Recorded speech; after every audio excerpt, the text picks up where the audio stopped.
Hi, I'm Ben, And I'm Josh. and this is the Bad at Magic podcast, a podcast about games, life, and other things.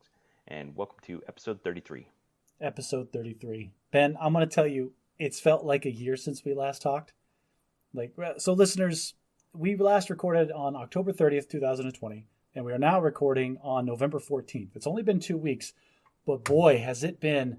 Yeah, since that time, there's been Halloween and the 2020 presidential election and a hurricane and a whole bunch of other stuff. There's so many things happened.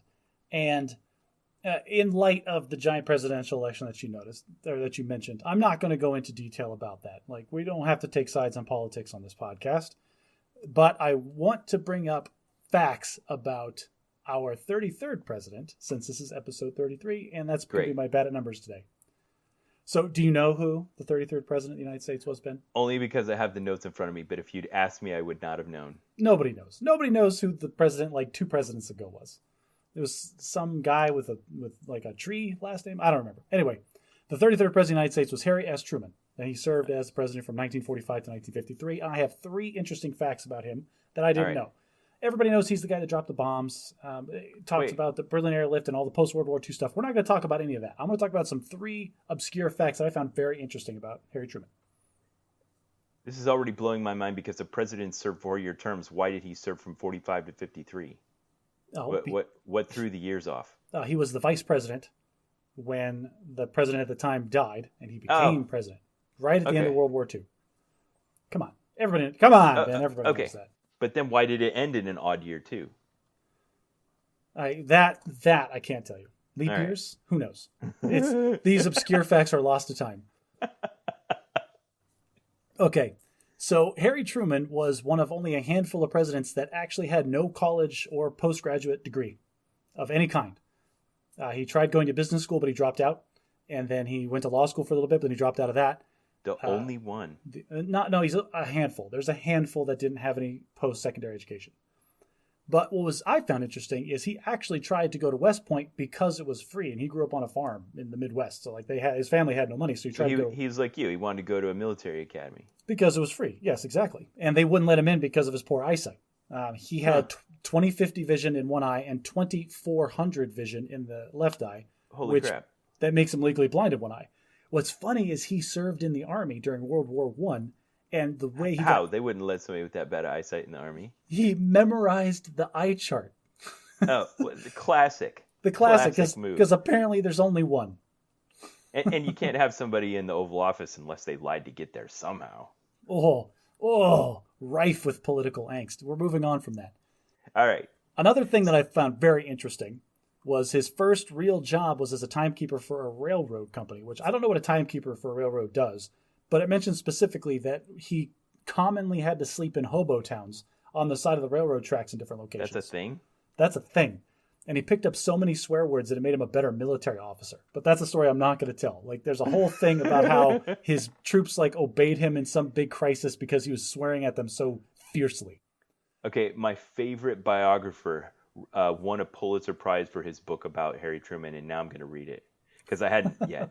His name's David McCullough, and he won a prize for his book about Harry Truman, so now I'm going to read it. I got it. Well, you're the kind of person that would read a book about Harry Truman. I read half of a Wikipedia article about it. I'm like, that's enough interesting facts. And so that's it. I'm out of Harry Truman facts. Number 33, done and dusted. Harry Truman, you served our country well. Thank you, sir. All right, so there's a loose end I got to tie up from last time. Okay. So last time you went off on a whinge. I'll have to add that to our bad at English list. You went off on a whinge about the potential for things that you own digital property rights for being tenuous because the company that owns it goes out of business or sells to another company or that kind of thing. And and we had a long discussion that I think was a good discussion where we're kind of representing different points of view about how digital property rights should be managed when individuals purchase a right to use some kind of intellectual property. Yes. And you were telling it from the point of view of, you told the story about how Google Play was closing and you felt like you all this investment that you'd made in content provided to you by Google Play was tenuous.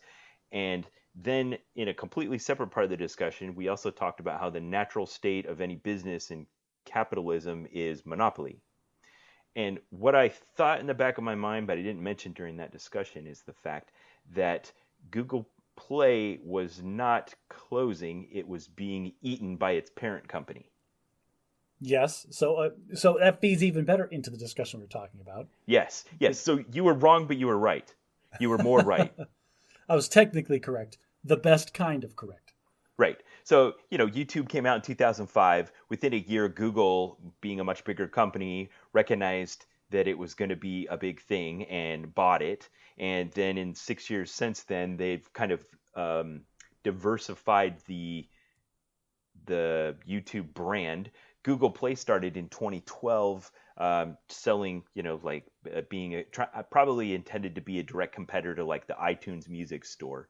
But at one point, YouTube just became so big that it was a more recognizable brand for selling people digital content. So they've stood up the YouTube Music service. And Google recognized that they had these two brands internal to their own company, Google Play Store and YouTube Music, that were both basically doing the same thing. But YouTube Music, they wanted to just stop competing with themselves. So they closed down Google Play and transferred everything to YouTube Music. Okay, is that supposed to make me feel better? Because now that just introduces so much more like unbalance and like all this corporate political nonsense into my life as a consumer of digital goods.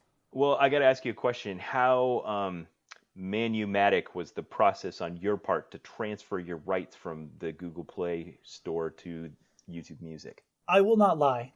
Google made it very easy to transfer my music to YouTube Music. However, what they did not do, they did not make it easy for me to download files, like the actual MP3s of the music that I owned. Like I had to dig through a couple of different help articles.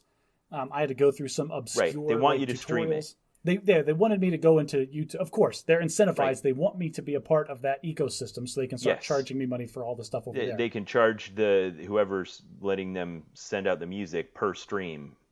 I feel like I did finally eventually download the files, but the whole process, it felt like Google was giving those files to me begrudgingly.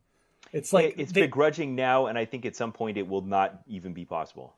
Which is that's the whole reason I got on a whinge about this whole process. Like I get it. I'm looking at it from the point of I'm a consumer. I have paid, like I have upheld my end of this transaction. I have given you money. You are supposed to give me this thing, and you're very much on the side of you just want to throw your money into the void and then just take whatever scraps from the table come back to you. They're saying we want to give you access to this in the way we want to give it to you. Now, as we're still in this kind of foggy middle period before the internet is truly and completely ubiquitous, I'm talking like 5G, Wi-Fi everywhere kind of ubiquitousness. Satellite internet to everybody all the time forever. Streaming won't even be a question. It'll just be the norm. Yes, which again, like we were talking about, when even a couple of years ago, I am all for streaming being the norm, but I'm starting to see these monetization models for the streaming setups that are making me question that. Like the idea of I don't actually own anything. I'm just paying for limited access to stuff. Yeah, and we've kind of gone full circle. I mean, you could. Back in the 80s, when you wanted to hear your favorite song, you just turned on the radio and listened until it came on. At least now you can have some input. Yes, if I pay $6 a month for this service. Or life. $6 a month forever. Or, from my perspective, what I thought, I could pay $2 to have that song at my fingertips whenever I wanted forever.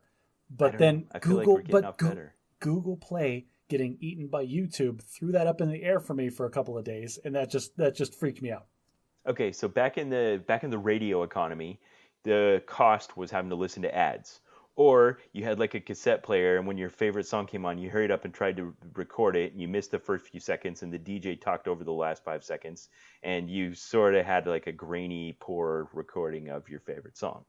Or you went down to the CD store. We'll skip ahead of cassettes to CDs. You go down to the CD store and you pay $16 for it, which is roughly like you were saying, $2 a song. So if there's 8 songs on an album and you paid $2 each, it's still the same. You're still like roughly paying the same cost to have exclusive access to the entire album as you were back when you had to go and buy a CD. or I pay $6 a month and have access to everything unlimited. It feels better. But do you? Because I remember when I paid for Hulu at one point, and they had like a $6 a month subscription or whatever, and then all of a sudden ads started popping up, like one ad at the beginning that was a minute long. I'm like, wait, what is this? Like, oh, well, there's another tier that is now $2 more a month, and then we get rid of all the ads. Or how about YouTube? We had one 5-second ad at the beginning of a video, maybe, that you could skip and then watch your video. And now we have at least 2 ads. Sometimes they're unskippable for 15 seconds, and we've got mid-video ads. And one thing that's nagging me, Google, if you're listening, I'm on to you.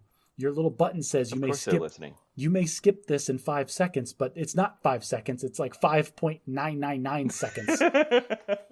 You know what I'm talking about. People listening that watch YouTube know what I'm talking about. That 5-second ad, that's not 5 seconds. That's like 6 full seconds. Well, the thing that you talk about as being so disconcerting to you, I find very comforting, because I think the one irreconcilable fact about capitalism is that people respond to incentives, like we've been saying. And if a company is trying to make money, they're going to keep trying to find ways to make money. Back in the 90s, I got my first email address. Well, not my first, it was probably like my third. But I was tired of like having at prodigy.net or at AOL.com or whatever that just felt as temporary as the services they were coming through. And I got hotmail.com. And that address, I just wanted to stop moving around. I was satisfied with the prefix, I was satisfied with the suffix, and I just wanted to have it. And then in 1997, Microsoft bought this successful online free email service, Hotmail. And I thought, that was so comforting that this giant corporation, very motivated in making money, now owns my service that I was getting before. And even if they want me to pay a fee, okay, it just feels secure now. Have you not watched any Black Mirror episodes? Like there is, I understand where you're coming from. It's like we are standing at the same point in time and we are looking into the future, and you are looking down this sunny, rosy, well-tended path where everything works out great for everybody. And I'm looking down the other path with the menacing dead trees overhanging and the bats and the glowing red eyes and like the holes of them and stuff. And like these are 2 equally possible futures where it's either this cyberpunk dystopian nightmare that I'm afraid of, or this glorious Star Trek-like utopia that you keep talking about. So did you see that movie with Tim Robbins that came out back in 2001 called Antitrust? He was kind of this like pseudo Bill Gates figure, and he was courting this young hotshot computer programmer to come work for the Microsoft-ish company that existed in this film. I don't think I did, no. Yeah, it's a classic. Anyway, at one point the kid realizes that the company is trying to get him to basically engineer software that will infect people's computers so that they'll want to buy the big company's software or something like that. I might be mixing it up with a different movie, but yeah, I get all that they want to make money and they'll do the easiest way, blah blah blah blah. I still feel like we're just best off in our economy if we trust the market forces to do the right thing. It's and you just blah blah blah all the negative stuff away. Yeah, and it's but just... so do you. You say, oh well, those big companies are just going to become monopolies and exploit us unless we control them. Okay, who controls them? Who? Politicians? Oh yeah, they're not corrupt. They don't have agendas. They don't do self-interested things that don't make any sense. No, I'm 100% on what you're agreeing with what you're saying. Like until we get to the post-currency, like everybody just has everything that they need forever, utopia that is the Star Trek universe, we're going to be stuck slogging it out down here in the mud. And everybody's just trying to figure out the best way. It's like capitalism is the absolute worst form of economics in the world, except for all the other ones. Like it's the same kind of thing. All right. Well, then let's get away from the touchy issue of digital rights management and talk about something much safer. That's an excellent point. Like I could talk about that forever.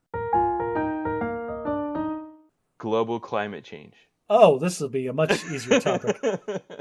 So last time we kind of gone over the time limit for our show and we kind of run out of time, but we had not gotten to like the last chapter of Super Freakonomics, which was the one about climate change and geoengineering.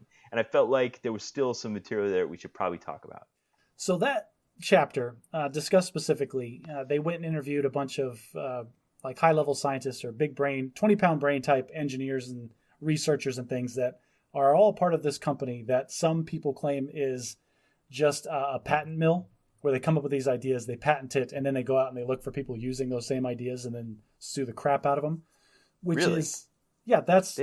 I don't remember them saying that in the book. Is this some independent research you did? No, they mentioned it, and I just happen to know stuff about patent mills. Oh, okay. Like, their opponents of this company claim that they're nothing but a patent mill. And the company internal and their leadership and the people that are in the company say, no, we're actually engineering solutions for big problems and things. Like they're not so much in the practical application of anything. That's a good alternate perspective on what we heard. So it depends on your perspective, if you're internal or external. These guys they admit they don't make anything. Like they haven't like produced a lot of their ideas. Yes, they churn out ideas and then they license and sell it or whatever. But one of the things that they were tackling was this idea of global climate change. And this chapter made me actually very hopeful and very worried at the same time about global climate change. Yeah, so the Freakonomics way of thinking is just somebody taking a different perspective on what's happening in the world, maybe doing something a bit unconventional, maybe trying to find some data on something that people previously didn't look at data. Like, for instance, are child safety seats more effective than regular adult seat belts for preserving the life of a child in a car crash? They actually found that there's not a lot of data on that question. Right, and the idea that they were talking about specifically with global climate change is, one, there's not a ton of data, and two, everything that we are being told at this point is that the only solution is to go to a carbon neutral, if not carbon deficit society. Well, they also spent a good amount of time talking about the fact that the politics and public thought about the idea of climate change has very much become dogmatic in its approach. And so the science gets waved as like a defense, but the people behind it have political reasoning and things. Like, for instance, the focus on carbon. Carbon isn't necessarily the most potent greenhouse gas, nor is it the best place to look if we're trying to stop global climate change, which at this point no one really disputes whether or not that's happening. But it's not all of the idea of a carbon economy and measuring and carbon credits and all those kinds of things just turn into government programs for controlling people and giving money to your buddies. Said the guy who's all for capitalism. Anyway, but we're moving on from that. Yes, and so like you're talking about, the chapter of the Super Economic books was looking for cheaper alternatives, cheaper, clever solutions to problems that currently exist. And one of the things that they talked about in this book was geoengineering, which I had not heard of until I listened to that book. And then like a week later, a Kyrgyzstan video talked about geoengineering, which was quite timely. We'll have that link in the show notes. No doubt in my mind the Kyrgyzstan guys read Super Freakonomics before making that video. So the idea is that there was a volcano. Was it Mount Pinatubo? Mount Pinatubo. Yeah, so a volcano erupted. Like, it was a supermassive eruption and shot a ton of volcanic gases into the upper atmosphere. And since it happened recently enough in history, there is a ton of scientific data that was collected on the myriad of effects that something on that scale has on the planet. Yeah, and Mount Pinatubo was 1991. Yeah, wow. So I was alive. Like, I didn't hear anything about that volcano. It was in the Philippines. So outside of the U.S., who cares? Right, but what it did do is it erupted and spewed a giant cloud of sulfur dioxide into the upper atmosphere. Which acted as like sunscreen for a while. Yeah, it actually had a measurable cooling effect on the world climate. And so then the premise of this company of engineers being, well, why don't we just do that? We come up with a couple of fairly, looking at a nation's economy scale, very cost-effective ways of pumping sulfur dioxide or some other greenhouse gas of your choice into the upper atmosphere, and just doubling down on, well, let's just keep messing with the atmosphere to keep things the way they are, or to just buy us the time we need to make impactful changes to how we run our lives. I think you handled that a bit too lightly. I want to be specific about it, because yes, that was one of the potential unintended consequences they talked about. If we were to do something like this, that's basically polluting the atmosphere to counteract all the polluting we're doing to the atmosphere, it could just give people a false sense of security and have them double down on bad behaviors that led to the problem in the first place and not actually solve it. Yes. Kind of like, I don't know, do anti-lock brakes make people wait longer, drive more recklessly? Because I'd actually heard that there was evidence that anti-lock brakes cause people to get in more accidents. Probably said a Chevy, research report that they put out when Ford had anti-lock brakes and Chevy didn't. Right. Yeah. Okay. But they were talking about the fact that, all of these political solutions that people are proposing, like wind farms, don't even have an appreciable difference on the overall equation. Like, they don't really reduce carbon emissions that much. They don't produce that much energy, and they actually consume quite a bit, and they're very spotty, and they have a lot of drawbacks. So if we're going to be good scientists, what are we going to do that's actually going to impact the problem? And so they're looking at, cost effectiveness, and something like what they called Boudica's blanket, which was just deliberately polluting sulfur dioxide into the atmosphere at a rate that's actually achievable with today's technology, would actually have an effect. If there's all these alarmist climate scientists out there saying the world is going to come to an end, what do? These guys are raising their hand and say, I've got an idea. Right. And unfortunately, because it's such a counterintuitive solution, to fix pollution, we just need to pollute more in a specific way, that everybody, the knee-jerk reaction, and immediately the logic is that can't possibly be right. And two, why would you want to destroy the planet even more than it already is? Yeah. They called it blasphemy in the Church of Climate. Yeah. The other point, I was less about that because, like you said, situations get dire enough, people will grab at straws, and we'll get to the point where that's Boudica's blanket sounds like a great solution. My concern when they touched on it that I thought was very interesting is that Boudica's blanket can be, since it is so cost effective and fairly easy to do, one nation could just take responsibility for the whole thing. One nation has their hand on the world's thermostat. Yeah, and that becomes a terrifying concept. We're talking Cobra Commander with the Weather Dominator now. That's what we're talking about. I'm making that graphic. That's going to be awesome. But you know what I'm talking about. It's here we are, the U.S. debating in Congress about whether or not Boudica's blanket is an achievable thing. Meanwhile, name any third world actor has just implemented it and is just cranking it down and it's oh, I'm sorry, did you not want to freeze this winter? Then you need to pay your heating bill. Okay, so I saw a YouTube video this week where that exact thing is happening in Africa right now. So the Nile River is 98% of the population and economy of the nation of Egypt, and a good portion of the one just below it. I'm sorry for my geography, I can't remember what it is. And for most of its length, it travels through those two countries. And they have a pact that they won't do certain things, and they have agreements over it and stuff. But actually, 65% of the water comes from this tiny little estuary, basically, of the Nile River that goes into Ethiopia, which is in none of these agreements about it.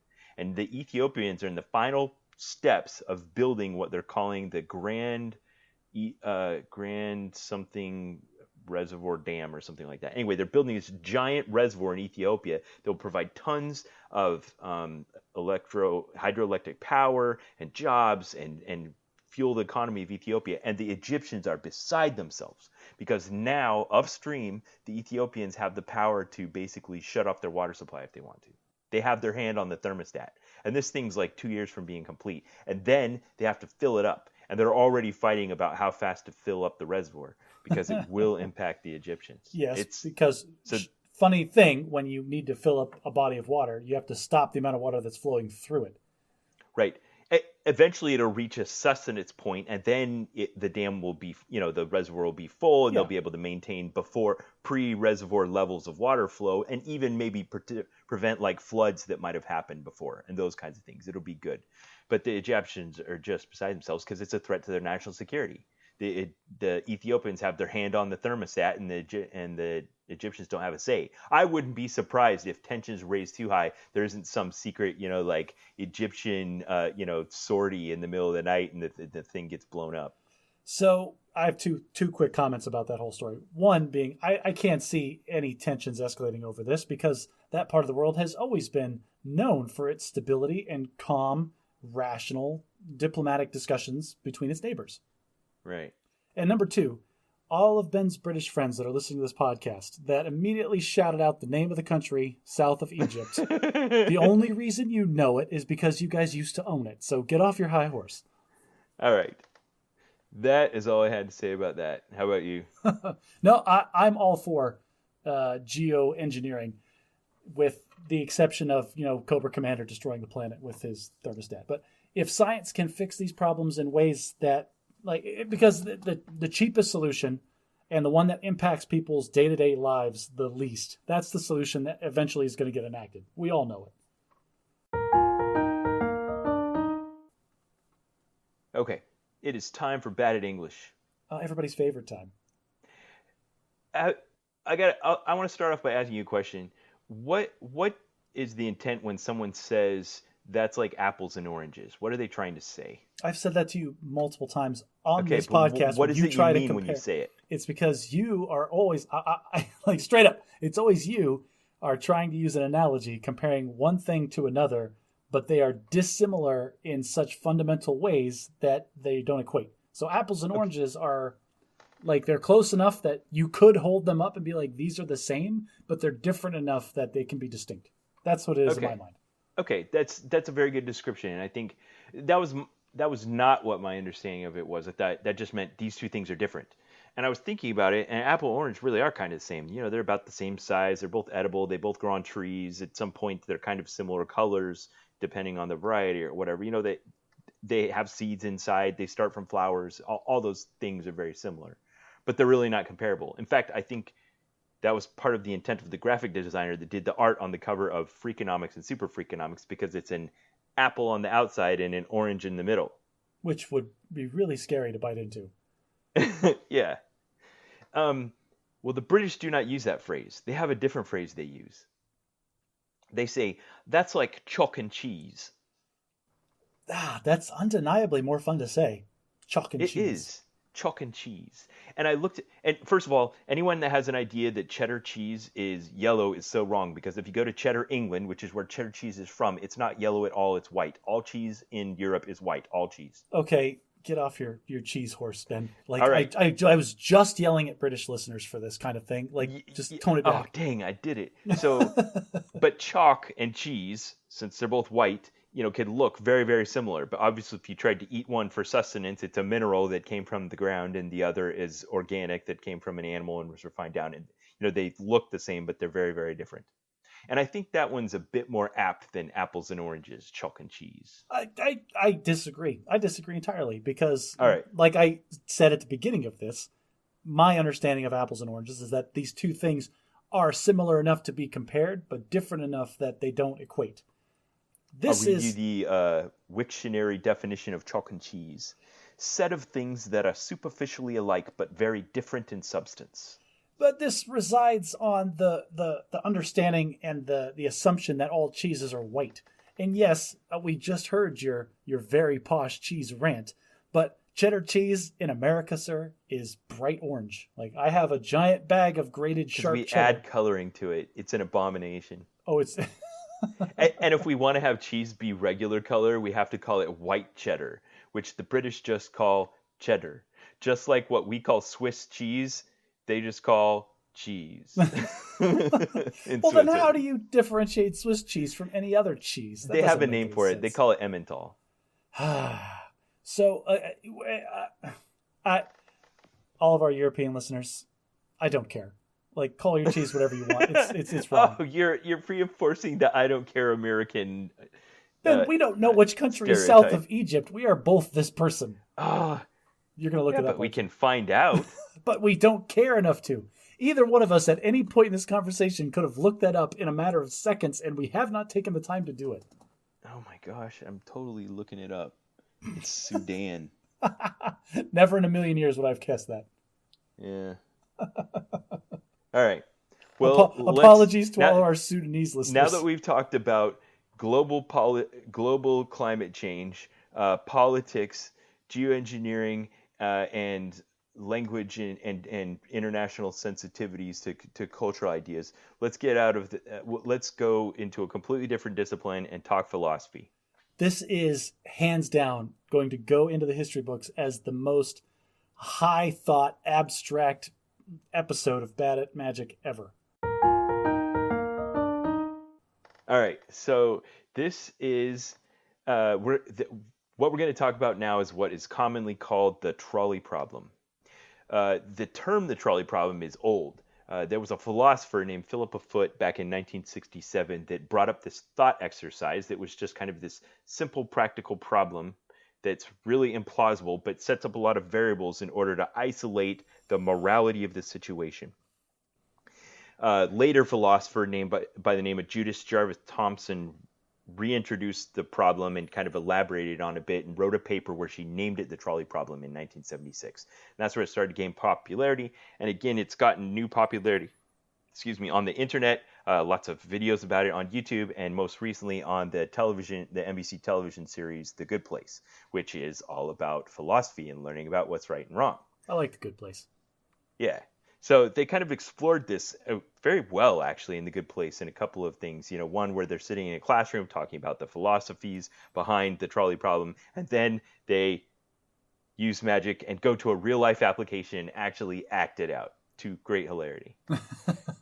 But at its heart, it's very serious. So here are the trappings of the trolley problem. You, for some reason that doesn't need to be explained, have in your hand a switch that can change the path of a runaway trolley. This runaway trolley is headed towards 5 people. If you throw the switch, you will divert the trolley and it instead will kill a different single person. So the question is, do you take the switch and use it to change the path of the trolley to kill the one person instead of allowing it to continue on its path and kill 5 people? With the question being, or the assumed question being, like, do you, like, if you throw the switch, like, you're supposedly taking agency, and now the killing of the one person becomes your direct fault.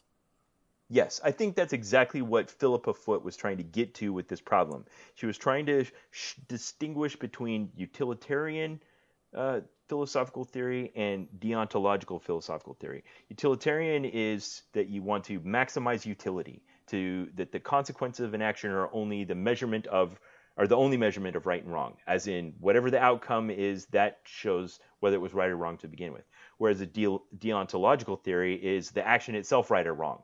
So, if I'm choosing between losing 1 life or losing 5 lives, of course, the least amount of life loss is objectively the best thing according to utilitarian theory. But in deontological theory, if I don't touch the lever at all, then I personally have not intervened in a system to cause loss of life. You have not assumed any of the responsibility for the outcomes. Right. So, then that begs the question, Ben, would you throw the lever? Well, that's a heavy sigh. These lead up to really good explanations.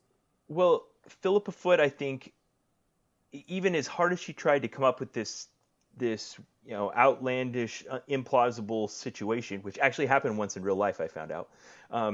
Outlandish, implausible situation still didn't get to the heart of it. So one of the things Judith Jarvis Thomson added to the situation was another example that has the same math but feels more personal and really cuts to the heart of it.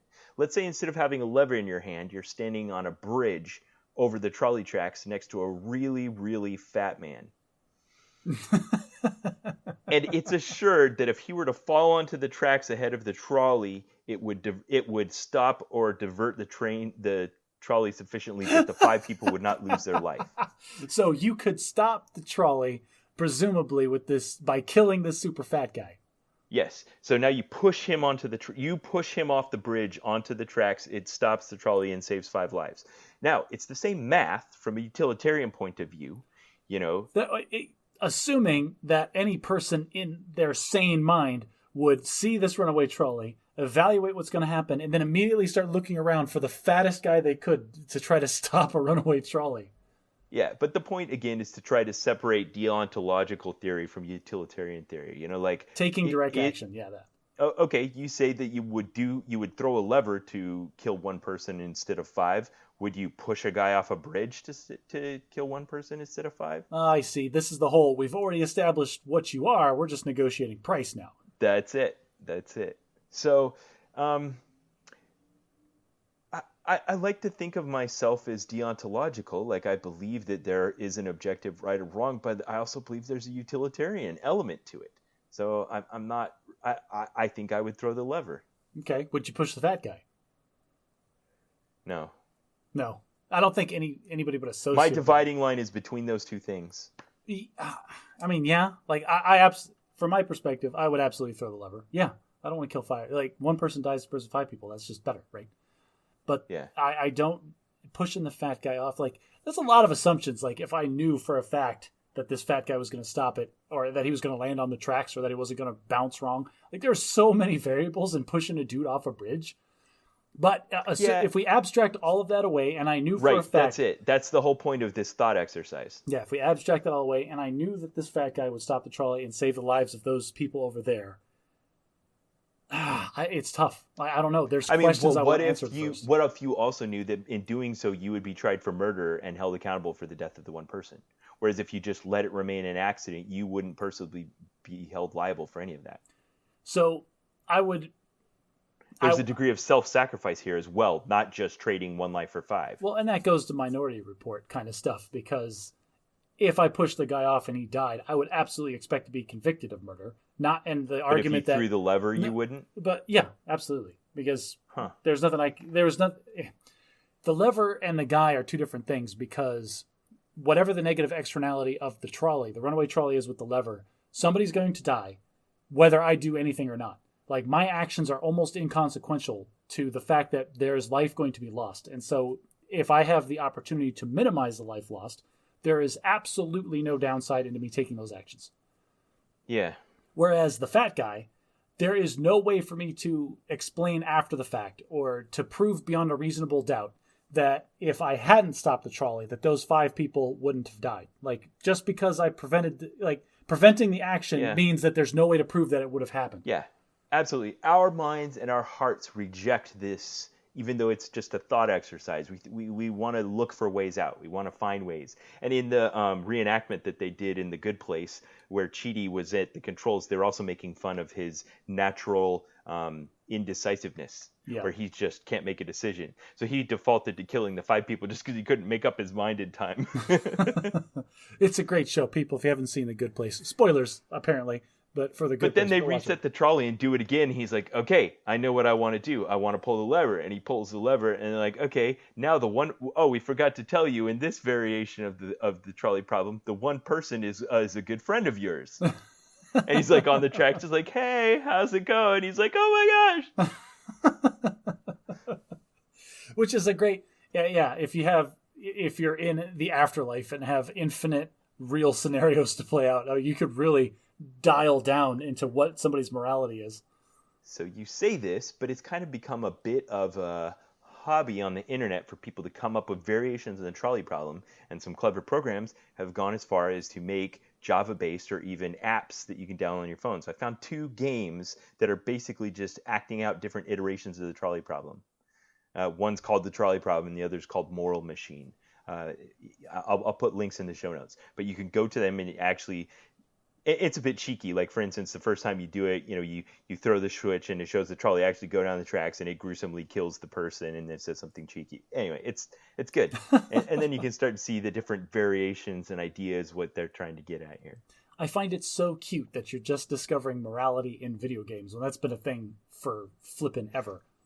No, it's not, which is the reason I asked you the next question almost immediately after our last episode, which is, Josh, what I want you to do is just kind of go out there and look like books and movies and stuff like that and see if you can find instances of where they've used the trolley problem or something like it in some type of media that you've observed, and we'll talk about it on the show. Okay. So are we going to transition to places that we've seen morality used in popular media? No. Before we go to that, I want to talk about... So up to this point, we've really just talked about this as a thought exercise. It's very implausible.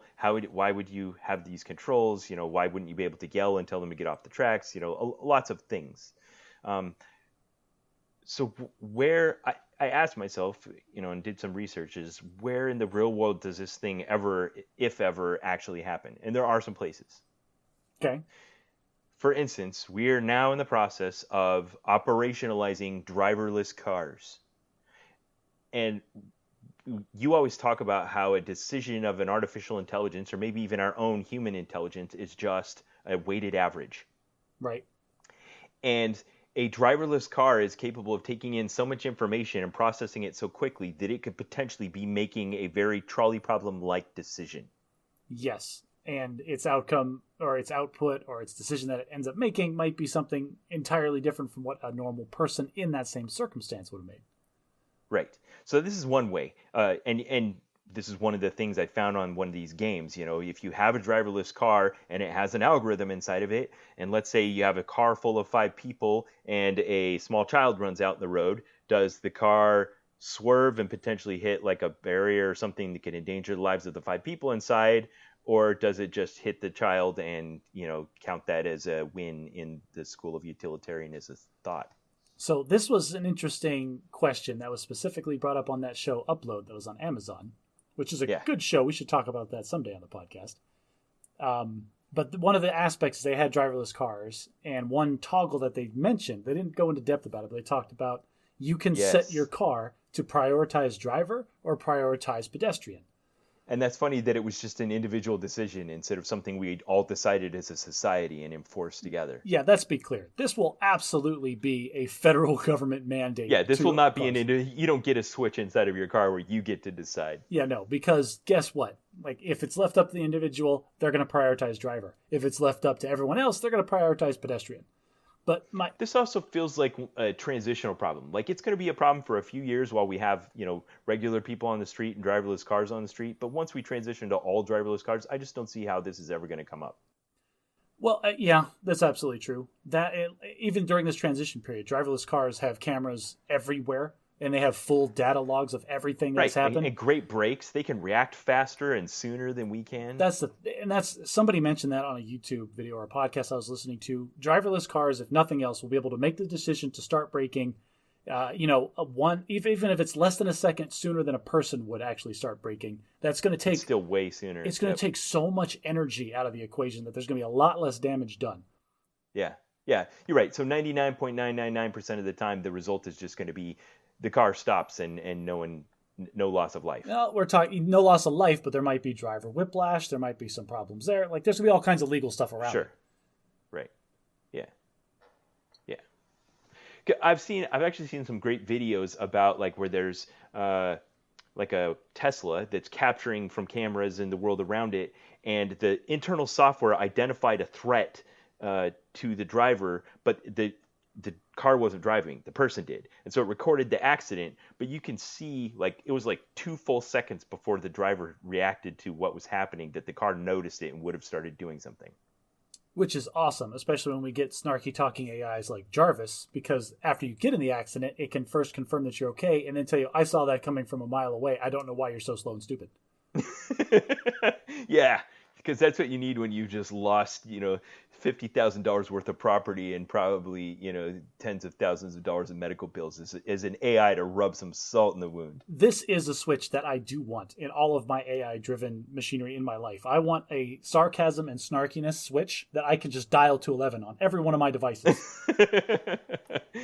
Jarvis is kind of like that in those movies. Oh, yeah, very much so. He's very sarcastic, which is great. Okay, so that's kind of a futuristic one, driverless cars. Yeah, we can kind of have our own set of thought exercises surrounding what do we program the algorithm in a driverless car to value as far as if a life or death decision has to be made. Okay, that's one. One that dates back hundreds, if not thousands of years is, overworked hospital where you're triaging patients. This is an algorithm where you have to use some type of deontological or utilitarian algorithm for determining where you're going to risk loss of life. So I have not done any research prior to the show in this. This is just information that's in my head, so it could be wrong. I'm going to preface it with that. But triage was a thing that was developed, I believe, in the 20th century for doctors to evaluate and start dealing with patients. Well, that would be a great correction if that were the case. But I assume the idea of just if you have one doctor and 3 people in need, how do you decide which one to treat first? Right. And apparently, from what I can remember, we'll do research and follow up on this next episode. But from what I can remember, it was first come, first serve, hands down. And that's what the Hippocratic Oath was for. And then I think triage was something that came into more battlefield situations or emergency situations where a ton of people flow in at the same time. And this is a process you can implement to maximize the life saved. Right. So that's a very utilitarian approach. And what you said, first come, first serve, no matter what, feels very deontological. Like it's an objective right or wrong. Like whoever got here first gets treated first. Yeah, and it's intuitive, and it feels good and feels just initially. But when you're talking about medical emergencies, that may not be the best answer. Sure. And you could have this person that's gravely injured. You might not have the skill or the equipment, but they're going to take a lot of your effort and a lot of time, and they may die anyway. Or these other people that you could stop helping that person and help them instead, and they'll likely survive and be well, but they could use your attention as well. It's complicated. I'm going to quote another scene from American Dad. He was in the street and got hit by a car, and he had like bones sticking out of his arm and things. And there was an urgent care center that was like right there. So he walked into it and he goes, "I need to see a doctor." She goes, "Get in line." And he gets in this line of people waiting to see the urgent care doctor. And he talks with his arm, his bone sticking out or whatever. And he just talks to the person in front of him. He goes, "May I go in front of you? I am very near death." And she goes, and the person in front of him goes, "No, my elbow feels funny." Yeah. A first come, first serve. Exactly. That's, if we're going to talk about lines, you are very much in favor of waiting in line and waiting your turn no matter what. You've made that very clear repeatedly on this show. Yes. I would be, there's not a lot of times where, it's usually just waiting to pay for your groceries or to get through a fast food line. But what if there really was some kind of emergency where somebody needed fast food faster than you? There's no such thing as a fast food emergency, first of all. The only time this is ever going to come into play is if we're actually in a hospital. We're going to the ER, there's a medical emergency, and then somebody gets seen or treated before us that showed up after us. And in those situations, I want to see the chart. Excuse me, how bad is that guy really? Because he wasn't coughing up that much blood when he first got here. Yeah, and they talked a little bit about that in Freakonomics. Of the sign, they gave a list of like presenting patients at an ER and what symptoms they had were most likely to result in death if not seen immediately. Do you remember what the number one was? It was something very you wouldn't expect. It was SOB. What? I don't know what SOB is. Shortness of breath. Oh, that's right. Shortness of breath. Yes. That was the number one sign if someone shows up in an ER and is complaining of shortness of breath, that if you don't treat them first, they're likely to die. Interesting. So if I show up with a bone sticking out of my arm and somebody that complains of a little tell them wheezing, you're feeling short of breath. That's right. This is how utilitarian of you. It's another one of Ben Rich's life hacks. If you go to the ER, that doesn't matter what for, just say it's for shortness of breath and you'll get seen faster. That's right. I'm going to go on a little tangent because that reminds me of a story. So bad parenting. We were upstairs in our house in Colorado, and my son comes upstairs, and he's done something he's done his entire life. He's wrapped his hand up in his shirt, and he's done that ever since he was a baby. And that meant he's wounded his hand, and he doesn't want us to see it, but it also means it's hurt. So we're like, "What's going on, Michael?" And I made him unwrap it from his shirt, and it was actually gravely wounded. He had been downstairs trying to make something out of cardboard and couldn't find scissors or whatever, so he tried to use my wife's rotary fabric cutter. Oh, geez, those are which is insanely like a sharp. pizza cutter with a razor blade on the end of it. Those are no joke. And he was pushing across the cardboard and literally sliced across his wrist, like inches from his radial artery. Like he could have severed his radial artery. Oh man, that's bad. And he had like a 2-inch gash across his wrist that was just bleeding all over the place. I'm like, holy crap, we got to take you to the emergency room. So, I apply direct pressure and stuff, but by the time we get to the emergency room, the bleeding's under control. And as bad as it feels as a parent to be holding a child's wrist in your hand and, knowing he needs stitches, from a strict medical perspective, he is not urgent. He's not going to die from this. It's a deep cut, right. But he's stable. You can sit there without the stitches all day, and his condition will get no worse whatsoever. Yeah, I can see that. But as a parent, you want to burn this place down if he's not seen this second. Right. So they finally got us in, and while we're sitting in the hospital triage room waiting for the nurse to come in and clean out the wound and evaluate us, they wheel into the room in the wheelchair a boy probably in his mid-teens dressed in like gang apparel, and he obviously has multiple gunshot wounds to the abdomen. Okay. Like right into our room. Like the room that we were in. You know, this is not a group room. This is like one room. They thought the room was vacant. We were in it. And my son and I'm sitting there holding his wrist. He's holding his wrist, and we look at this guy, and the nurse looks at us, and we're staring at this guy in this like white shirt with just blood all down the front of him. I've never seen anything like it, Josh. And they're like, you guys got to get out of here. We're like, yeah. I don't think so. This is our room. You go somewhere. That's what we should have said. My elbow really hurts. Yeah, there you go. So we got up and got out. They put the whole hospital on lockdown because apparently the protocol for when there's a gang victim who survives a shooting is that the whoever shot him could potentially show up the hospital to finish the job. Oh, jeez. So then we went out in the waiting room and sat there for like 6 hours while the hospital was on lockdown because we lost our place in line to the multiple gunshot wound victim. Ben against bureaucracy failed because you probably fell off the list at that point because they had you marked as seen and you didn't go up and raise a ruckus enough to get back there again. Yeah, he eventually got his stitches. He has a wicked cool scar on his hand. Well, that's fun. So that's driverless cars, patient triage. There's another situation I want to talk about that you probably found yourself in. As a gamer, particularly in massive multiplayer online role-playing games, everybody has a role to play. And you end up in a triage type situation. You know, like let's say you're having a big boss battle, whatever they're called. I don't know what you call them. A raid. And you are, let's say, a healer, and you have multiple members in your party that require healing. How do you decide who to heal? Yeah. Are you aware that like I'm a healer in these games that I play? Yes, like, I'm aware. That's why I'm asking you this problem. This is the trolley problem of the healer. Well, first of all, I just like having the power of life and death over complete strangers. It's a feeling of empowerment that I need in my life. Okay, do you ever use it in a like chaotic evil or no, let's see, lawful evil kind of way where you're like, that person's annoying me, I'm not going to heal them? Yep, absolutely, all the time, 100%. Like this is like, all right, people, this is the behavior. Makes you wonder if that happens in emergency rooms. It happens. That person's annoying me, I'm not going to see them. It happens everywhere all the time, and like even in emergency rooms, like that person's annoying me, I'm going to slow roll them, or I'm just going to hesitate 30 more seconds before I go talk to them, and it just adds up. Yeah. So all right. So back to healers. Back to healers. No, games. If there is a certain level of expectation of performance that I have from you, and if you deviate from that, guess what? You're not getting any delicious healing from this guy. Like you go run off all by yourself while I'm still trying to tank up on mana between fights. Like guess what? You're just going to die because you're not obeying the proper protocols. Okay, so how do we put that into all these philosophical schools of thoughts? That's kind of deontological. Like you feel that there's an objective right or wrong, and in order for someone to be entitled to your services as a healer, they have to obey the rules. And if they don't, they deserve to not get healed. I feel like that's more transactional. Like we're all here trying to achieve the same thing. We all know the most efficient and optimal way to do that. And if you deviate from it, then clearly you're not with the program. But what if they have a good reason that they deviated? You know, there was an accident or their connection lagged or something. Well, then I don't want them in my party. Like if they're lagging the whole time, it's like we need to kick you out and find somebody better.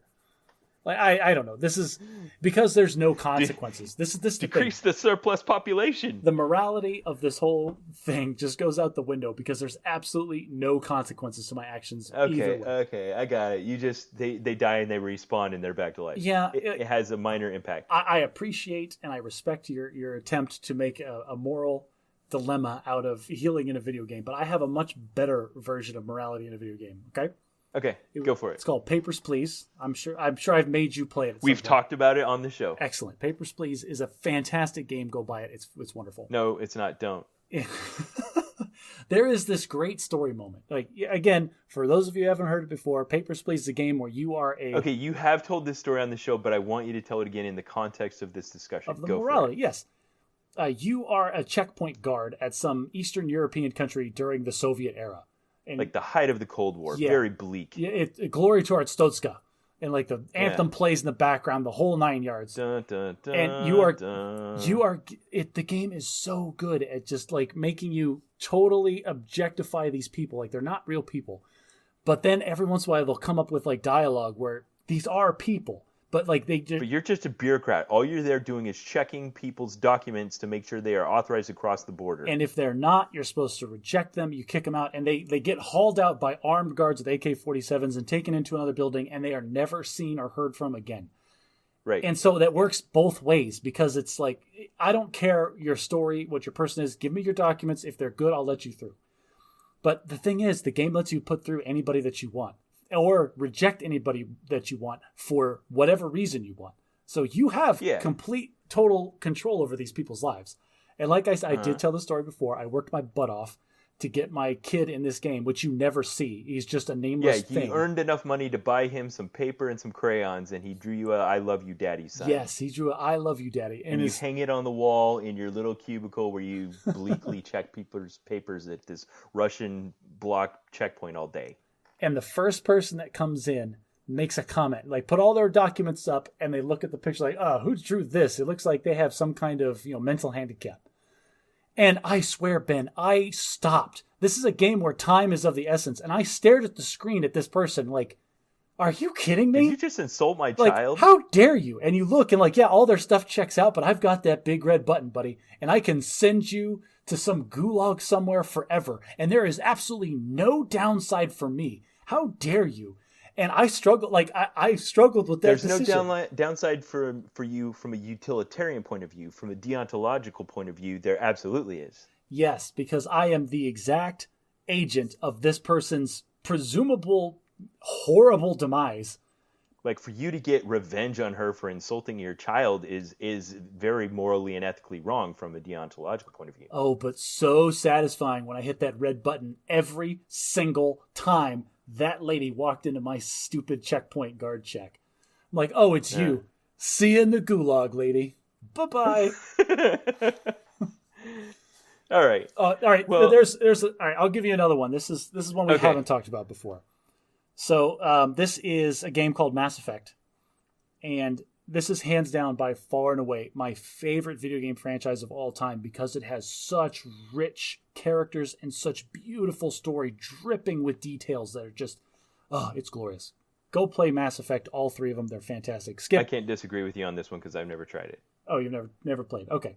Well, anyway, it's a sci-fi RPG. You gather this crew of people to help you fight the big bad guy, and it's this Scooby gang of misfits, and you get to know them and you talk to them, and there's so many different dialogue. You really get to know these individual characters, and you really get into their story, and you feel like you know them as like people and friends. And there's one mission you do towards the end of the first one. Spoilers for Mass Effect, everybody. Where it is, and maybe Star Wars. It is a straight up almost a trolley problem, where it's in order for any of us to escape this, somebody's got to go take care of that thing, and they are going to die, and it's going to be one of these two. Pick. And I sat there. The game does this thing where, it's not real life, so there's no time critical nature to it. It's just sitting there on a dialogue box waiting for you to pick who's going to die. Right, so it's like you paused real life. Yeah, and I put the controller down, and I sat back on the couch, and I sat there frozen for 20 minutes.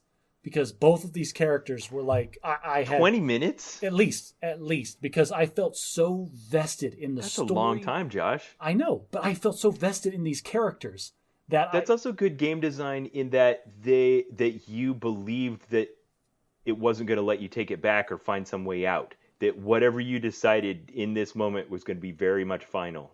And to the credit of the game producer, it was. Whoever you send on this mission is gone forever, because you import your save file from the first game into the second game into the third game. So all of your decisions carry through all three games. So if you send this person to their death, they are dead forever. Whenever that happens in movies, it's like, I don't know, the other characters never forgive the one that made the decision.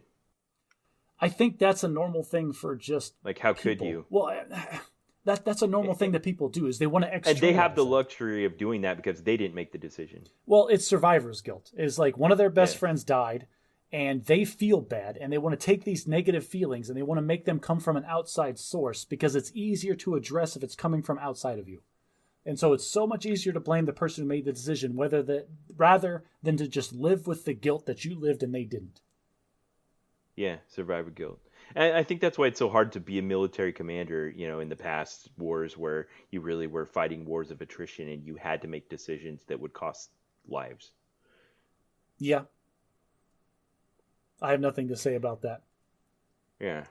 Well, I realized there's another situation like this that I actually had in my own life, like a real life trolley problem. Ooh, tell me, who died? So this is the decision you have hypothetically when child delivery scenario arises where both the mother's and the child's life are threatened.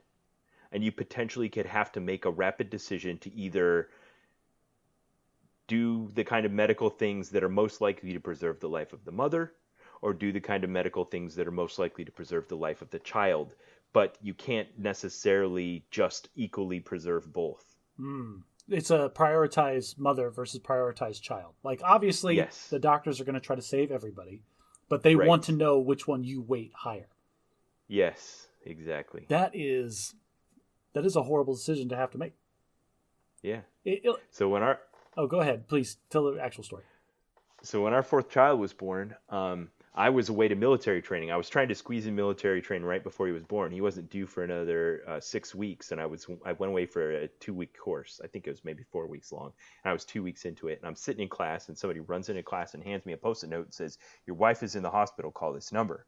So I ran out of class and I called the number. I'm like, "Honey, what's wrong?" And she said, "I went in for a routine checkup, and I was diagnosed with preeclampsia." Preeclampsia is pregnancy-induced hypertension. It was detected through protein in her urine, which is a sign of distress, basically high blood pressure because of the pregnancy. And the only known cure for it is to get the baby out. But he was well premature, like below 4 pounds birth weight. Ooh, okay.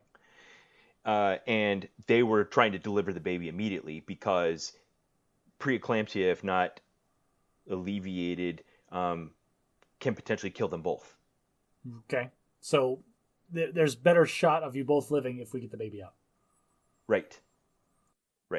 Yeah. So they were in a hurry. I said, "Well, are you stable now?" And she's like, "Yeah." And I'm like, "Is the baby okay?" They're like, "Yeah." I'm like, "Well, see if you can stall him. I'm on my way home." Because I knew that like the kids were at home and nobody was taking care of them. So I grabbed the next flight I could. I flew home. She was still in the hospital. The neighbors did that great military thing neighbors do where they banded together and took care of our children.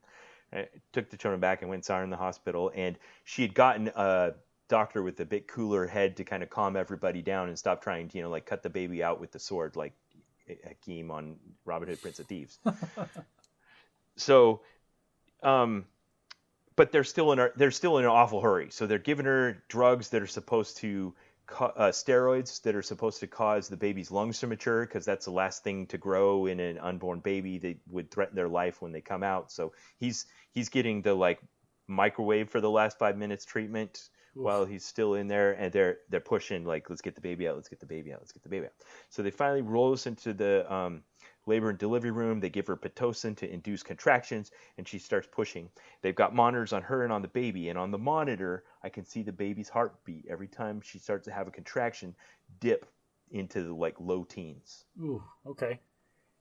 And the doctors start to do something I've never seen before, and this is our fourth, so I've been through this a time or two. They start to whisper to each other where we can't hear them, and more medical professionals start coming in and out of the room, and I can tell they're prepping for surgery. Like they're just doing those kinds of things, but no one's telling us this at this point. The nurses are just there kind of through gritted teeth saying, "Push really hard."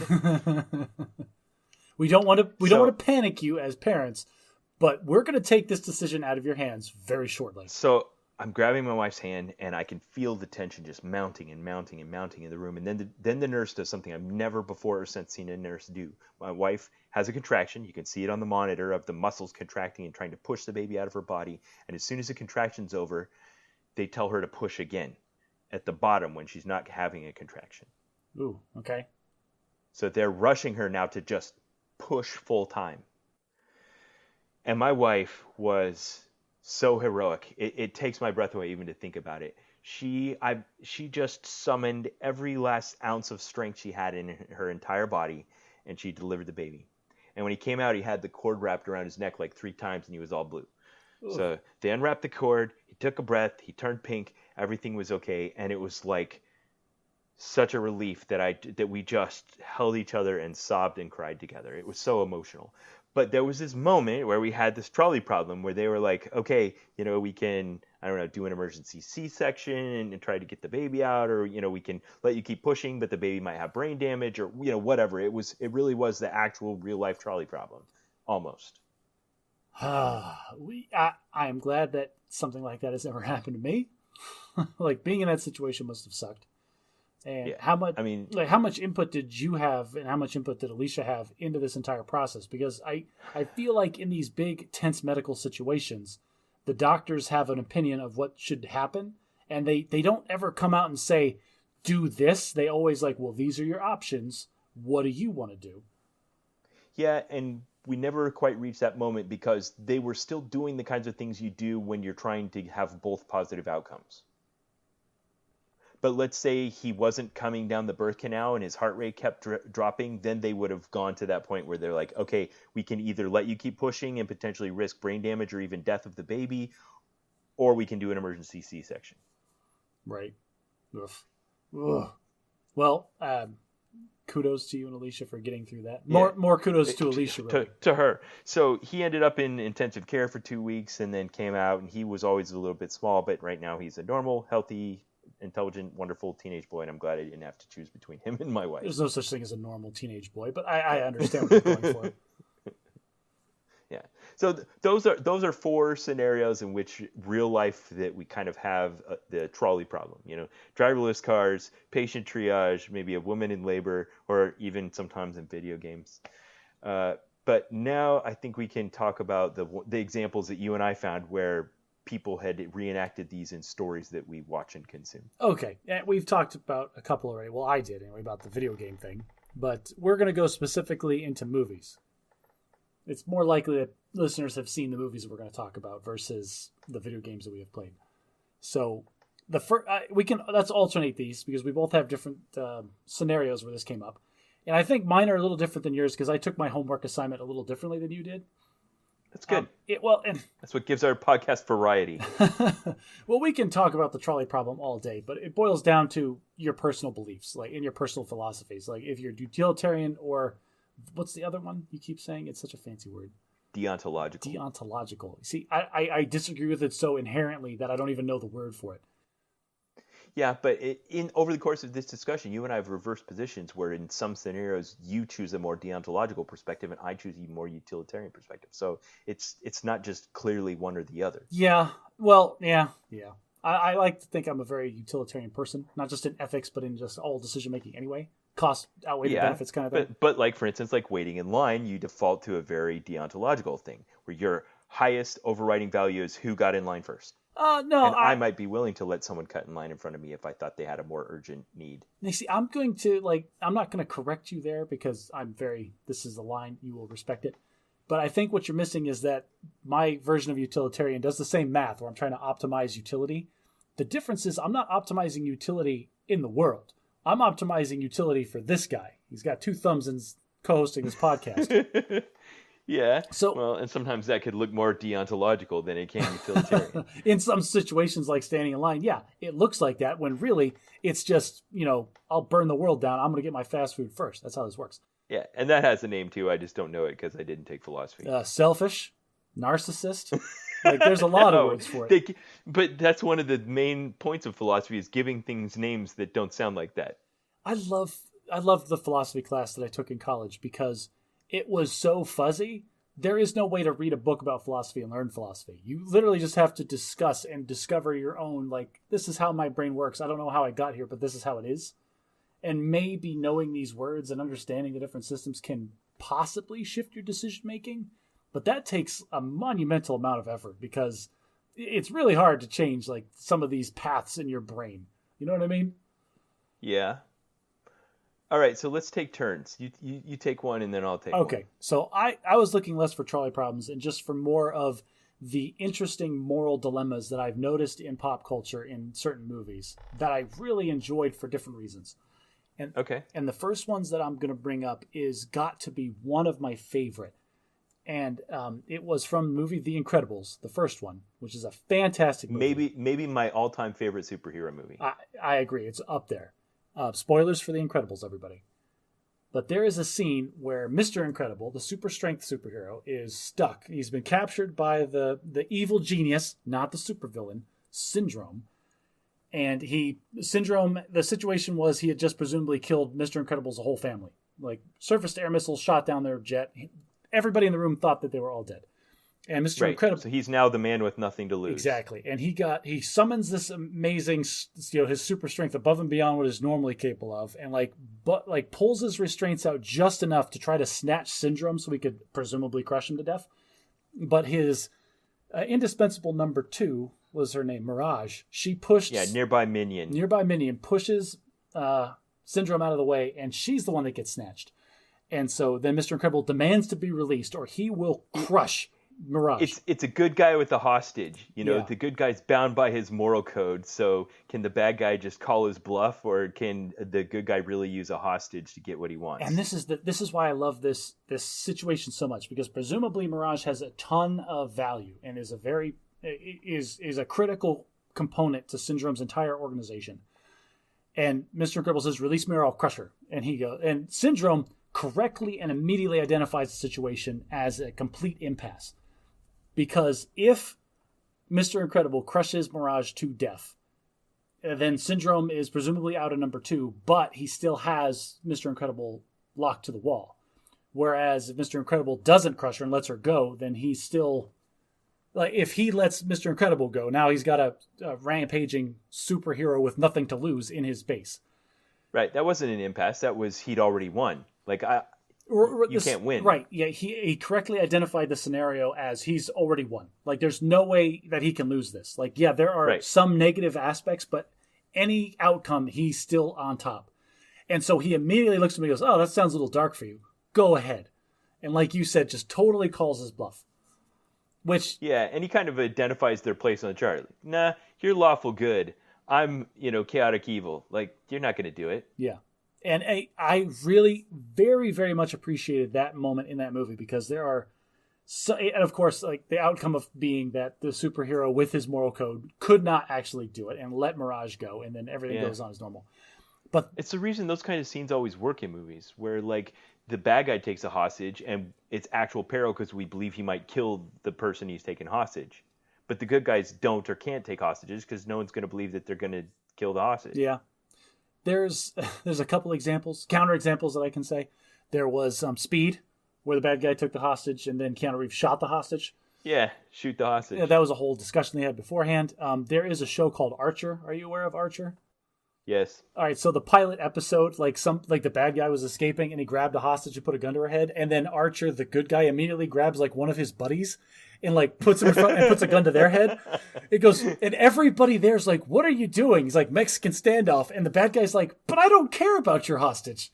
And just the sheer amount of confusion led to the situation being resolved. It was awesome. Just confusing the bad guy made him win. Yeah, exactly. It was a good gambit. Just see if we can confuse him to death. All right. You got anything else to say about that situation, Incredibles? No. One of the best superhero movies out there. Okay. So this one to me almost felt like the writers of the film were sitting in philosophy class and said, "We need to make this part of our movie." And I sent you a clip of it, and you were like, "You're right. They almost used the vocabulary from the textbook." Yeah. This example, you couldn't spoon feed it to somebody easier than this. Yeah. Okay. So you remember this if you've seen it. It's the, 2002. I don't remember what year it came out. The Spider-Man movie that was directed by Sam Raimi with Tobey Maguire's Spider-Man, the first one. And when that came out, I was so in love with the character Spider-Man all over again, because that was such a great depiction. And Tobey Maguire went downhill with Spider-Man fast. But please, we're not talking about that. Yeah. But okay, so Green Goblin is just, chaotic evil running around doing chaotic things, and he's on his glider, and he goes to this cable car that's going across a bridge, and he's got Mary Jane stranded up on top of the bridge. An actual trolley, by the way. It is an actual trolley. This is the actual trolley to demonstrate the trolley problem. So he blows up the motor house that's got the cable on it, and he grabs the cable that holds up this car. And how many people were in that cable car? 20, 30? Yeah, dozens of people, yeah. And he's just holding them with his arm because whatever, it's a comic book.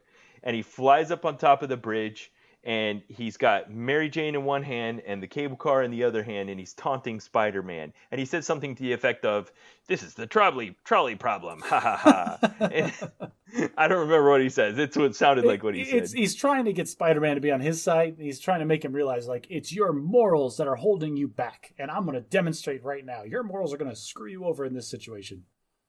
So what would you say it was that was Green Goblin's objective, that it was just trying to show Spider-Man that if he just stopped caring about people that he would be better off? He was trying to, I think, this is a trope in a lot of comic books, is that the supervillains are trying to claw the heroes down to their level. And like, you're the same as me.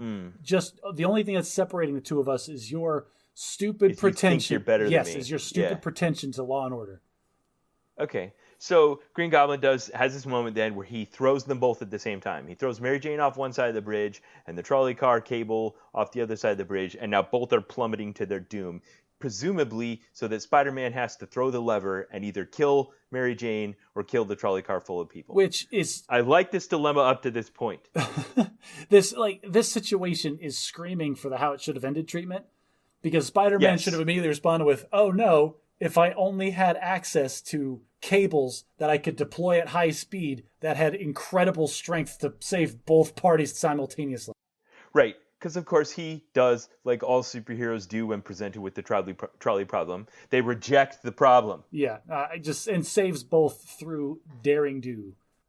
Right, which is what we want to happen. It's very cathartic to watch the superhero with great power comes great responsibility and save the trolley car full of people and the girlfriend, and then defeat the bad guy, and the only thing that happens is, whatever, he gets punched in the face or something. And back in 2002, I was young enough to still appreciate those kinds of things.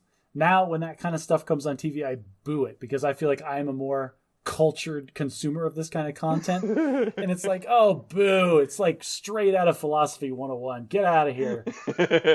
and when I'll put the clip in the show notes, because when you watch it, it really is. It feels so dated when you, like, I watched that clip. Oh man, like we have such, maybe this is what Green it is. Goblin just snarls it, and he sounds like he's reading straight from a philosophy textbook. I feel like we have just matured as a comic book movie consuming audience, and just the Marvel Disney merger has just shattered like all of the glass ceilings we thought existed for comic book movies. I'm going to be thinking about what you just said for a while, though. I like how you said that it's a trope in comic books of the villains trying to show the heroes that they're the same. That's one of the supervillain demographics. Like, what is your motivation as a supervillain? There's like, great personal wealth. Definitely feels like that with Magneto. Yeah, Magneto is an example of a very good and a very complex comic book villain, because there is a point where he just straight up gives up on his entire scheme of trying to create this alternate or this superior race of mutants, and he's like, you know what? Forget it. And he creates his own island nation populated by mutants, and he's like, you know what? Forget it. I'm out. I'm done dealing with you people. I'm just starting my own country. And he did it, and it was awesome until it was completely destroyed. All right, what's your number 2? Okay, so my number 2 is, if we're going to talk about spoon feeding trolley problems, buddy, I cannot help but bring up The Matrix Reloaded, which is... You're going to have to refresh my memory. This is the second Matrix movie. This is where Neo is accepted that he is the one, and he's going through the whole, hero's journey thing. It's ridiculous. But towards the end of the movie, he meets the architect, and he's put in a room with this guy who presumably is the program that wrote The Matrix. And the architect's like, this is the worst example of tell, don't show. Like, it's a movie sin. Like, there's just this long, really like dense college level essay of exposition in this room, and it breaks the tone, it breaks the pacing. Like, there's a lot of problems with this scene, but it boils down to, he explains that this has played out multiple times before, and we're going to burn everything, your entire rebel culture, to the ground in the real world outside of the Matrix, and it's your job to go and restart the process. Like, you're going to go pick the people that get saved. And if you don't, well, then you're all just going to die, and there's nothing we can do about it. And so that's the trolley problem? Well, no, that's the setup, and then he offers them the 2 doors. If you go that way, you get to pick the handful of people that get to restart your rebel civilization. And like, yes, the people that you know will die, but the cycle will repeat and you're going to save more lives. If you pick that door, you could kind of maybe have a shot at saving your girlfriend. Pick one. But then everything else burns to the ground. But then the idea being that if he's not going to restart the rebellion thing, then it's just going to end here, and this will be the final iteration of it. Okay, I see how you see that as a trolley problem. He's got the lever, and he's like, you can save the one, you know the one. So this is that version of the trolley problem, where you know the one. Or you can save the many. But in this case, it's a lot more than 5. Yeah, it's like a whole civilization kind of thing. Okay. Yes, and Neo does the same thing as Spider-Man when Goblin threw the things off the thing. He's like, I reject your... Well, no, he absolutely went out the door to go save his girlfriend, and then he gave his line like, if I were you, I would hope we don't meet again. Like, he had no idea of what was going to happen after that, because, like, nobody did. But, yeah, eventually it works out in his favor. But at the time, he didn't know that. Like, he couldn't reject the problem because he had no alternative to. I don't remember this as being an iteration of Trolley Problem, but I absolutely agree with you that it was. You said this came to your mind when you were thinking about this? When I was thinking about, like, you showed me the Green Goblin one. And I was trying to think of a situation that was just cut and dry. A hero is faced with a decision, and he has to make it. And that was one where Neo's literally standing in a room with 2 doors, and he gets to pick one. Right. Go through this door, go through that door. Yeah. But again, Neo kind of did like Peter Parker did in the first Spider-Man movie. He just he kind of made the decision, like he dove after Mary Jane first, but he also saved the trolley car. Yeah. Now, the only thing I appreciate of that whole scene, because again, the scene is a mess and it screws with the movie, and there's so many problems with it, but he's in a room that are full of TV screens. I don't even remember that detail. And I remember it very much so, because you can see like every iteration of past Neo having this decision. Well, and that's the thing, is every screen is a possible decision, or one thing that he could do, one of the options that he has for any given moment in time. And one little detail that I appreciate very much in that scene is when he turned to the left to go through the door to save his girlfriend, every single TV screen also turned to the left and went to go save his girlfriend. There was not a single alternate future where he turned to the right to save the civilization. Wow, I did not notice that. That was a really cool thing you just taught me. Well, if you ever go rewatch that movie, which is bad, then you can appreciate that little detail. Okay, well, I'm going to skip ahead to one that I thought of that has a similar dilemma in it that I think is good. And that is the most recent Tom Cruise Mission Impossible movie called Mission Impossible Fallout. Okay. If you remember in this one, early on, some separatists sell 3 plutonium spheres taken from like a Soviet nuclear missile to this, I don't know, shadowy underground organization that could potentially utilize them for terrorist purposes. Okay. And the kind of overriding arc of conflict in this is how Ethan Hunt, as the leader of his team of spies who accomplish impossible missions, has to do a mission where the stakes are, like world domination or global terrorism or international, mass disasters and deaths and those kinds of things. But he also has to value the lives of the members of his team. And his higher-ups, very high in government, look at him and that decision and think that he's irresponsible. That his tendency to jeopardize the mission in order to preserve the lives of the members of his team shows that he doesn't have what it takes to make these kinds of decisions. More aptly, that they don't want him to make those decisions because they want somebody that's going to prioritize the mission, because the higher-ups don't care about the individuals. Right, and I think what the movie intends to show, and I think does successfully, is that their interpretation that he wasn't prioritizing the mission was wrong. And that by prioritizing his people, he was prioritizing the mission. And this is something we say we do in the military. But we absolutely don't. Mission first, people always.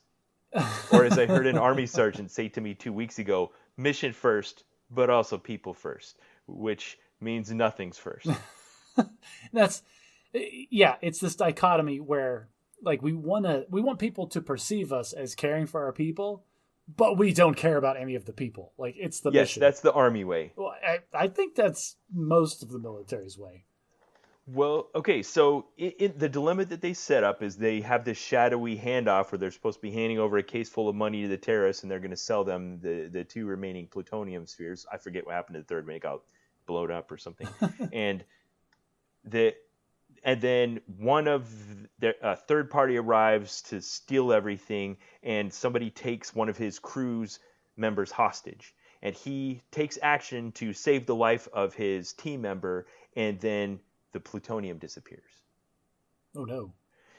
And there's two high up bureaucrats that are have long since spent their day in the field, who are now just Monday morning quarterbacking this, and all that it looks like is you weren't willing to sacrifice the life of you weren't willing to throw the trolley lever to kill one person to save the lives of millions. Yes, our missions are ridiculously important. You have your priorities wrong.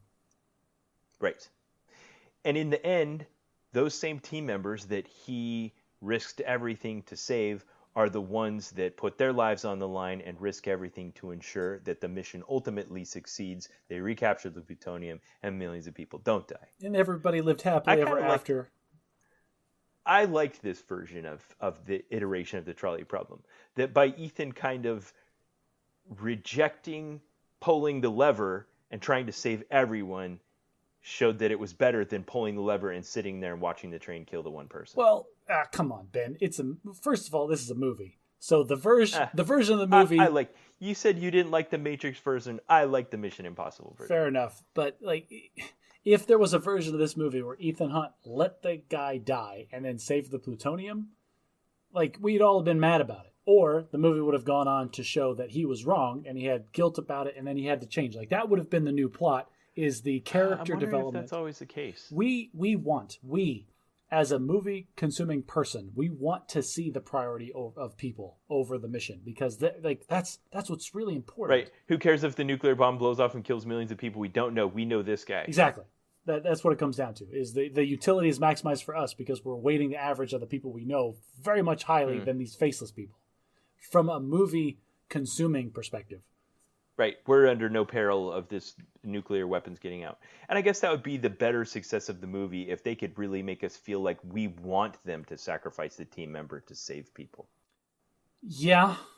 That would be a more successful way of telling it, but it would be more difficult. And then, like I said before, then the arc changes because implicitly I feel like the way that story goes then is how Ethan then is punished for letting that person die, and then his character has to evolve and develop to what we want it to be, where he's a more feeling, empathetic person again. Yeah, interesting. All right, so that's one of my good ones. What was your next one? So the last one that I came up with that I love to death, by the way, is in the original Ghostbusters movie.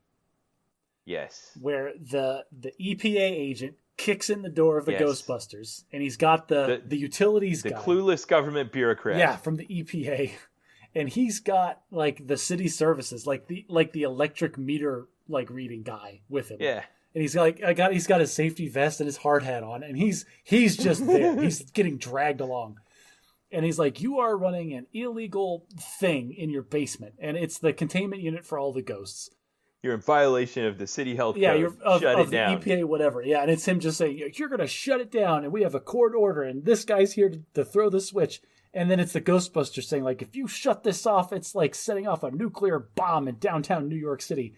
And so you got the EPA guy screaming at him, "The law is on my side. I've got the court order. We're turning this thing off." And you got the Ghostbusters going, "This is going to be the worst thing that has ever happened ever if you turn that switch off." And they're all looking at this random city worker who's getting paid minimum wage. Okay, that's a really funny. So you're saying the city utility company worker is the guy holding the trolley lever? Yes, and he has all these external pressures. And so, spoilers, but in the movie he ends up shutting it off, and it ends up being really, really bad. But what I love about that moment where he's and they show it, he's super conflicted, "Guys, I'm just doing my job here." And that's why he ends up saying something almost to that exact effect before he turns it off. And it reminds me of this study that was done. Again, I'm terrible at doing research before, but there was a study done at one of those big brain universities about the effect of authority over people's moral and ethical decision making. Yes, is this the one where people like shock somebody? They were pretending to be shocked. And so the person came in, and the person that was being studied was sat down, and there was a researcher with a lab coat and a clipboard. He said, you will ask questions through this microphone to a person in another room. If they get the answer wrong, you push this button and they will receive a mild electric shock that will increase in intensity as they get more and more questions wrong. And the person in the other room was also part of the experiment. They were in on it, and they weren't actually getting shocked. Right. They were pretending to be shocked. Yes, but every time they got a question wrong and got shocked, like it was like they were playing it up like at first like, oh, ha ha. Yeah, scream in agony. Yeah, they would scream like it got to a point where they would like the test subject would be reading the question and the other guy is just screaming, let me out. I don't want to do this anymore. Let me out. I have a heart condition, like all these things. Yeah. And like the study was about if an authority figure can make somebody do something that they find morally and ethically objectionable just because that the person sitting in the seat can then externalize the responsibility for their actions and put it onto the other person. I think originally the study was about like how all these like Nazi officers did the atrocities that they did. And I see.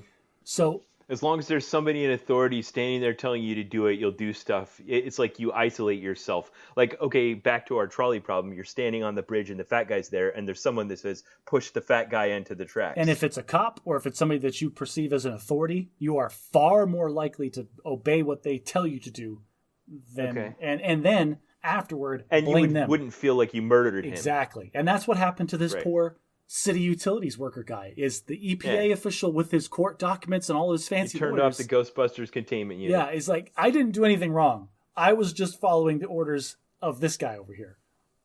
Yeah. Good one. So I found several others, but I was pulled towards the works of Christopher Nolan because he has a real knack for doing this in a way. And one thing he does that the other guys are afraid to do is he doesn't pull punches on the actual consequences of the actions. So to mind, almost immediately came The Dark Knight, which was a classic the minute it came out and worth all the hype that it got. And one of the trolley problem-like scenarios that Bruce Wayne was presented with at one point is Joker and Batman end up together. I don't remember how it all got set up, but he basically tells Bruce that both Harvey Dent and I forget which girlfriend it was at the time. Generic girlfriend who's going to die, number 3. Yeah, Vicky Vale or whatever. Whoever it was, girlfriend that's going to die, are both rigged to diabolical contraptions on an unstoppable timer that will go off exactly 3 minutes from now. You don't have enough time to save both. Which one are you going to save? Ha ha ha ha. Ha ha ha ha. And I think it's exactly like you said. Joker was just trying to show, he kept saying this throughout the movie, I'm just trying to show everyone that you're all just like me. Yeah. Like this is society with all of the facade peeled off. Yes. And so Batman does, like all heroes do, he rejects the trolley problem. He's like, no, we're going to save them both. So he turns to Commissioner Gordon and says, you go save Dent, I'm going to go save the girl. But the twist that was in the movie was delicious in that Joker had lied to them about who was at what location. And Batman ended up going to save Harvey Dent, and the commissioner was too late to save the girl. Because the real cops just can't get it done in any kind of superhero movie. Right. So only the hero had the power to at least get there on time and do something, but Harvey still got injured in it. But from his perspective, Batman chose to save him instead of the girl, and he wanted the choice to be the opposite way. He didn't realize. Anyway, whatever. It's complicated, but it was really delicious in the film. The choice Batman made was he's going to go save his girlfriend. Like, he is a very utilitarian guy from my perspective. Like, it was like the way he phrased it. He was moving through the building. Where are you going? I'm going for the girl. Like, I don't even think he told the cops what to do. I think he was just on a mission to go save his girlfriend. Right. And Harvey Dent was important. He was like the beacon of to the people of standing up against the criminals in this city. Right. And it's clear that thought process never even entered Bruce Wayne's mind. Like, he was going to save the girl. Was acting pretty selfishly, although he did try to save Harvey as well. By sending the commissioner after. I'm going to go with maybe on that one. Like I don't know. Even if Batman had full faith in the cops, like, it was far more likely the person that he went after was the one that was going to get saved. Yes. And he chose to save his girlfriend. You're right. He chose his girlfriend instead. And I think that's what you're talking about, that delicious... So if he had the trolley problem lever, he chose the one instead of the many in that situation. Yes. And I think the twist is so delicious, not just because, like... that you throw the lever and it goes the opposite way that you thought it was going to go. Yeah, and so then that puts... What does that do to Bruce Wayne's psyche? Of knowing that, like, wow. Technically it all came out, like, a better way because it's better for everybody that it went this way. But I chose the wrong one. Yeah, but I chose the wrong one. Yeah, that was good. That's... And again, I like that Christopher Nolan didn't let the superhero rejection of the trolley problem affect the outcome. One of the people still died. It wasn't just the hero gets to save everyone because he's powerful. Yeah. It's much more interesting that characters have flaws and mistakes and they can't control every outcome than just that they can, always save everyone and get what they want. Can I posit a very unpopular opinion real quick, Ben? Go for it. So I firmly believe that Batman is just emo Iron Man. Whatever you like about Batman, Tony Stark's just better. Like, go watch the Marvel movies instead. I love in Iron Man 3 when Tony finally gets his suit and he's trapped in that mansion and he starts taking out the bad guys and he turns to the last one and points his blaster at him. The guy's like, man, I give up. These guys are weird. I don't even like working here anyway. And he throws down his gun and runs out. Not all the minions are just shocking, indecisive. That is a discussion. Put this on the agenda. We need to discuss the minions in movies like this because there's only a handful of circumstances like that where a minion shows that he's a person with a brain. Yeah, because on TV last night was that movie with Brad Pitt and Angelina Jolie called Mr. and Mrs. Smith, and there were just endless hordes of black mask guys with guns, and they just kept coming and coming and coming. We talked about this on our bonus episode too. The HR department for any of these evil organizations, like, okay, so your uniform is going to be all black, head to toe, no name tag, black ski mask, and you're going to have automatic weapons, kill anybody that comes to that door. Any questions? And how they find all these people are like, nope, sounds good to me. Yeah, let's do it. Yeah, all right, I'm queuing that one up. Okay, so I know we said we'd do 3 each, but I can't go without talking about Avengers, Infinity War, and Avengers Endgame. I watched Infinity War just a couple of weeks ago because that movie is so good. Oh, it is. And every time I watch it, I just enjoy it and appreciate it more. But let's go back to Infinity War. Because Infinity War, they're grappling with the vision problem. And that is, we know Thanos is coming. He's trying to gather all the stones. We have one of them here, and we have the power to destroy it. All we have to do is sacrifice one life, and we can save half of the known universe. One robot. Let's get this clear. That thing is not alive. That's a robot. That's debatable.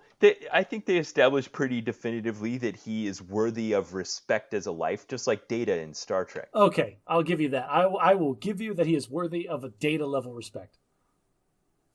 Okay, and he's going, I get it. Kill me. I see. Well, I'll kneel down right now. Take it. Go ahead and kill me. Hang on a second. He doesn't object in the least. Yeah, he doesn't. He says, yeah, no, I need to be taken out. You guys need to take me out. However, I will say he doesn't take the step that he should have, and that is dragging Scarlet Witch off at the beginning of that movie and be like, you just need to take me out. They're all going to have problems with it. You need to kill me for the good of the universe right now. She wasn't going to do it. She was not going to do it until faced with imminent destruction of the galaxy. Yeah. And then, it was so... can we just gush about how awesome it was that they went through with it? She went through the horrible, emotional turmoil. It was a brilliant stroke of filmmaking. Yes, where she went through the whole internal destruction of her soul that it is killing the person that she loves, and Thanos just undid it and made it all worthless. They did that twice in one movie. They also had Peter Quill do it to Gamora. You're right. The same situation. Gamora. The person, the same thing. The whole internal struggle of rewriting your soul for no good reason. Both Scarlet Witch and Peter Quill both had to kill the one they love in that movie. And Thanos undid it like it was a joke. Oh, yeah, so good. Yeah, it was diabolical. He got away with it better than the Joker ever could. Hands down, best bad guy in all movies. Okay, so that was Infinity War, and I think that was worthy of looking into. You know, it was the turn the trolley and kill one person and save the half the known universe. Let's dial all the math up to the maximum possible extent. Kill one person that you know and love, or save everyone. Which then goes back to the superhero. Which goes back to the superhero supervillain problem we were talking about earlier, where the morality code of the superheroes would not allow them to take any action whatsoever that could lead to even one death. They thought they could beat the problem, like you talk about in these other movies. Spider-Man saved everybody regardless. That's what they were shooting for, and they failed miserably. They failed to save Vision, and they failed to save half the universe. Yeah. And then they made us cope with it. They ended the movie, and we sat there for a year stewing on the fact that everyone died. Which, another reason that movie is fantastic. It is the Empire Strikes Back of the Marvel Cinematic Universe. It is such a masterpiece of expectations. This glum, bleak ending. Just everything about the movie is great. Yeah, they even kill some of our favorite characters permanently, and some not so much. We'll see. With a supervillain that, like, he talks and he's so eloquent and well spoken, and you're just kind of like, yeah, what he's saying makes sense in a horrible kind of ultra utilitarian way, but it makes sense. Yeah. Okay, so then that brings us to Endgame. Now we have a completely different kind of iteration of the trolley problem where everybody's got the lever. You know, Hawkeye and Black Widow, Clint and Natalie are standing on top of the platform of eternities, or whatever the heck it's called, with floaty Red Skull guy. I love the way Clint sums it up later. Like, you take your hammer and fly up there and tell the floating Red Skull guy to make her come back.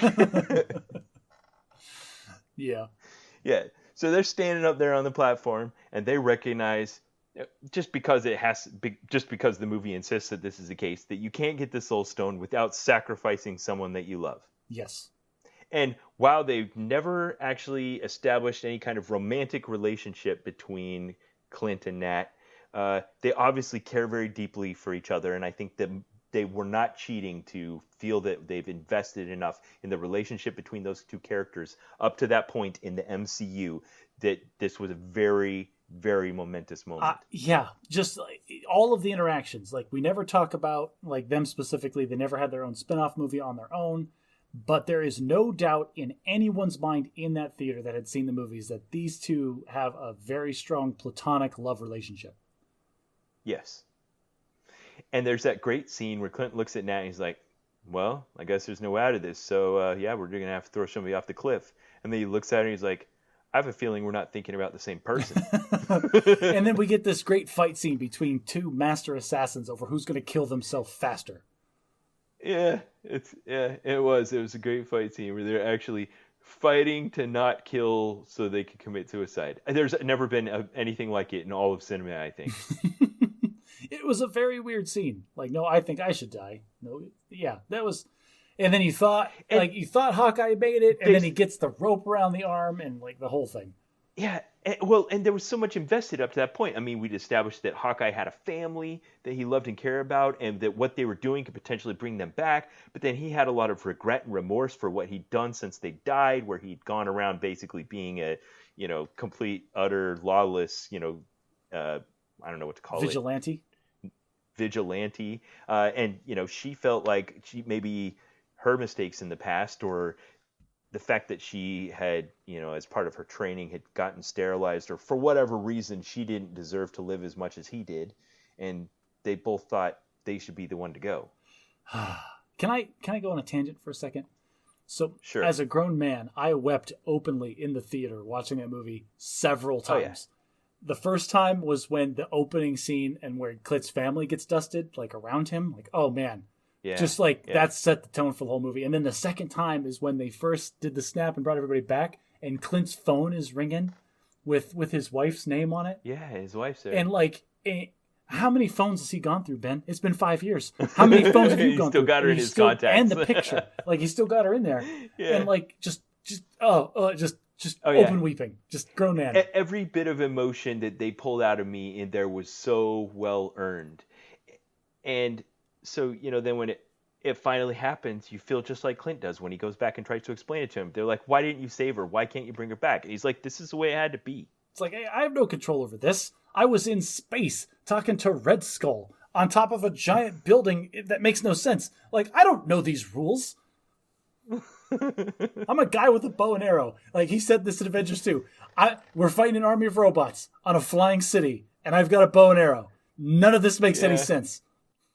Well, hundreds of years ago, when Immanuel Kant and David Bentham were coming up with their theories of utilitarianism and deontology, that never in their wildest imaginations could they have imagined that scenario. But that's what makes the scenario so resounding, is because the concepts and the struggles of morality. Yeah, it might be an outlandish situation, but everybody struggles with those same decisions every day.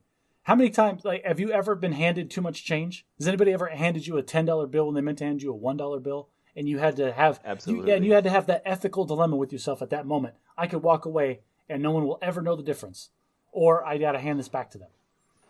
Like, just that kind of stuff happens to everyone all the time, which is why the stories about these decisions, obviously blown up to superhero proportions, but we can all understand the struggle with these kinds of things. Yeah, and sometimes you could be choosing whether or not you're going to save like your unborn child or your wife of 10 years, or you could be deciding if you're just going to let a stranger cut in front of you in line. So people ask me, like when I was back when I was flying drones, because we did have weapons and we did kill people. And I was asked several times, like, do you feel bad? Like, do you have quandaries or dilemmas if somebody calls you to kill somebody? And every time my answer was always a resounding no. And it's because of that whole external authority kind of thing. There was so many people. You're the experimental person being told to shock that person in the other room. Right. And I recognize my role in this thing. Like, there are so many other people that have so much more situational awareness, information, intelligence, and decision-making authority than I do that are calling for this, that for me to second guess all of those people with the limited scope, like, there's no way. So I said all that just to say that I've been in situations where I've been called to kill people, and I have not faced a moral dilemma anywhere near what you had with your wife in the preeclampsia episode. Wow. Yeah. I've often thought, even though I've never directly been involved in having to make a decision to take a life as a member of the United States military, about the way our system's set up. You know, we the people of the United States of America elect commander-in-chief who, you know, is the executive of our government, who sits at the head of our military. And he gives orders, basically policy by other means, that could potentially include the committing of violence on behalf of the people. And we as the military members are carrying out the orders of that whole chain. Basically, agents acting on behalf of the will of the popular vote of the people of the United States of America, committing violence against people in the world. And we as individuals retain our, I'll say, moral purity by adhering to the regulations. They've also given us extra regulations where we're supposed to give a little bit of a morality check on what we're being asked to do, so they don't have another Malay massacre like they did in Vietnam, or those kinds of things.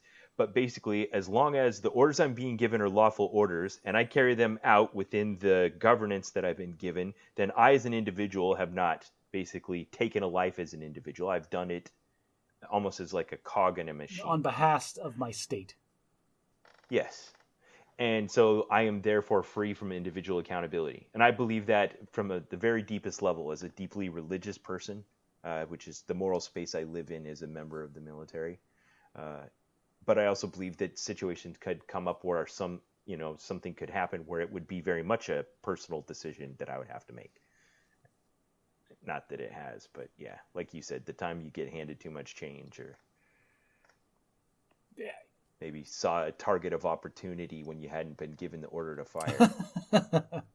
Oh man, that's not a thing. That's not a thing, but we won't go into that discussion. Now, can I just say, as we it feels like we're wrapping up this conversation. Yeah. I just want to point out that this has been an epic episode of Bad and Magic. Like, we have talked about like U.S. politics, global warming, morality and ethics at the fundamental level, Marvel movies. I don't think we've talked about Star Wars, which is unfortunate. We'll have to come back to that. Video games, driverless cars. Like, this is it. This is the whole gambit. Like, we're at the peak of our game here. And everybody listening, you are privileged to have listened to such an epic episode of this podcast. This is a podcast about games, life, and other things, and we definitely talked about all of those today. Boy, howdy, did we check all those boxes. Well, thank you to those of you who are listening to this episode of the podcast. Like Josh always says, if you like it, share it with someone that you think also might be interested. If you really like it, you can go to patreon.com/badatmagic and become one of our Patreon supporters and get access to exclusive content and show us a little bit of appreciation.